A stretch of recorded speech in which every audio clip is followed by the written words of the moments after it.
नमस्कार, जय कोल्हापूर ब्लॉग्स मध्ये पुन्हा एकदा आपलं स्वागत आहे। आता आपण चाललेलो आहोत मुंबई ट्रान्स हार्बर म्हणजेच अटल सेतू सीलिंग या ठिकाणी चाललेलो आहोत।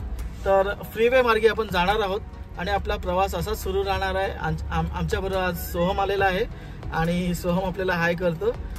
तर नक्कीच आपण पहिल्यांदा माझ्या ब्लॉगवर आलेले असाल तर सबस्क्राइब करा, लाईक करा आणि कमेंट करा। तर पाहत राहा जय कोल्हापूर ब्लॉग। धन्यवाद।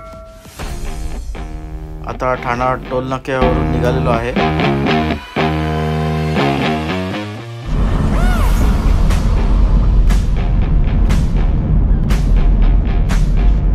आता आपण एंट्री केलेली आहे अटल सेतू ब्रिजवर।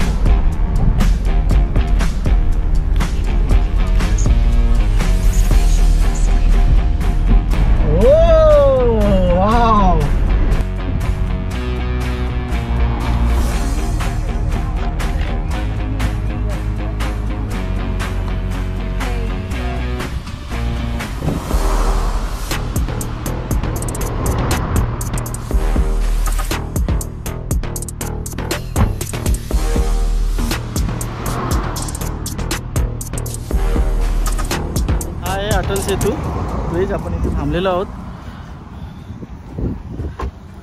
सोहम व्हिडिओ कॉल करतोय, कोणातरी सांगतोय आपण इथे आलेलो आहोत। मम्मी उभी आहे आणि तृप्ती पण आहे। तर आम्ही सगळे फॅमिली मिळून आम्ही या ब्रिजवर आलेलो। किती सुंदर असा दृश्य आहे, पूर्ण समुद्र आहे, समुद्राच्या मध्ये हा ब्रिज दिसतोय।